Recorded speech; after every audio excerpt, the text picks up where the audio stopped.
tonight. I still believe in you.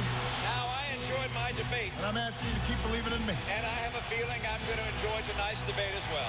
The rematch. The president. Are you fired up? Are you ready to go? With time running out, can he turn it around? The challenger. I believe in America. I believe in you. Will he repeat his come-from-behind win? Now, face-to-face again. It's your voice, your vote, one-on-one.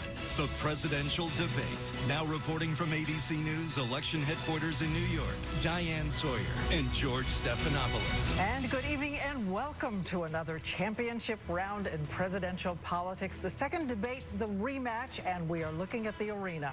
Hofstra University just outside New York City, and 3 weeks from tonight, Americans will choose a president. And George, as we have seen in one night, so much can change. It happened 2 weeks ago. Mitt Romney came in behind with his back to the wall, nearly 70 million Americans watching. He rocked this race with a big win. Tonight, the pressure is on the president.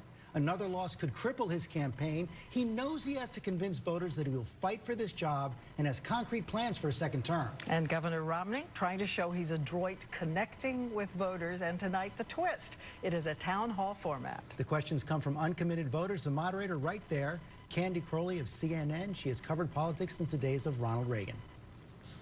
Good evening from Hofstra University in Hempstead, New York. I'm Candy Crowley from CNN's State of the Union.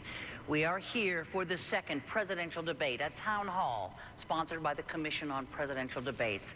The Gallup organization chose 82 uncommitted voters from the New York area. Their questions will drive the night. My goal is to give the conversation direction and to ensure questions get answered. The questions are known to me and my team only. Neither the commission nor the candidates have seen them. I hope to get to as many questions as possible, and because I am the optimistic sort, I'm sure the candidates will oblige by keeping their answers concise and on point.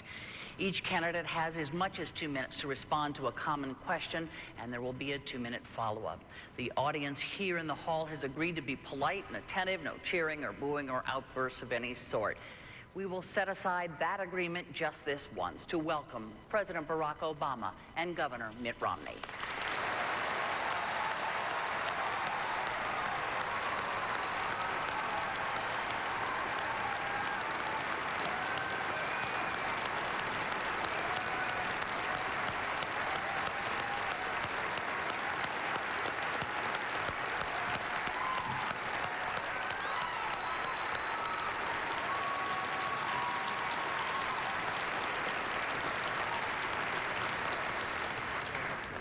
Gentlemen, thank you both for joining us here tonight. We have a lot of folks who have been waiting all day to talk to you, so I want to get right to it. Governor Romney, as you know, you won the coin toss, so the first question will go to you. And I want to turn to a first-time voter, Jeremy Epstein, who has a question for you. Mr. President, Governor Romney, as a 20-year-old college student, all I hear from professors, neighbors, and others is that when I graduate, I will have little chance to get employment.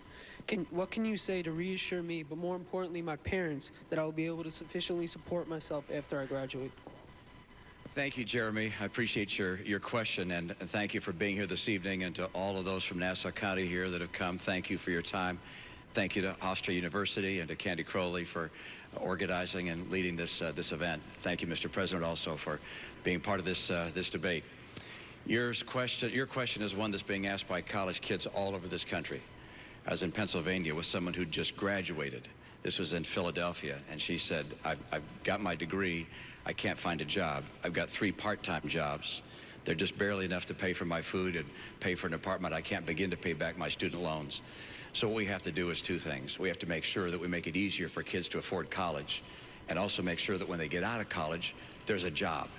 When I was governor of Massachusetts, to get a high school degree, you had to pass an exam. If you graduated in the top quarter of your class, we gave you a John and Abigail Adams scholarship, 4 years tuition free to the college of your choice in Massachusetts. It's a public institution. I want to make sure we keep our Pell Grant program growing. We're also going to have our loan program so that people are able to afford school. But the key thing is to make sure you can get a job when you get out of school. And what's happened over the last 4 years has been very, very hard for America's young people. I want you to be able to get a job. I know what it takes to get this economy going. With half of college kids graduating this year without a job, and without a college-level job, that's just unacceptable. And likewise, you've got more and more debt on your back.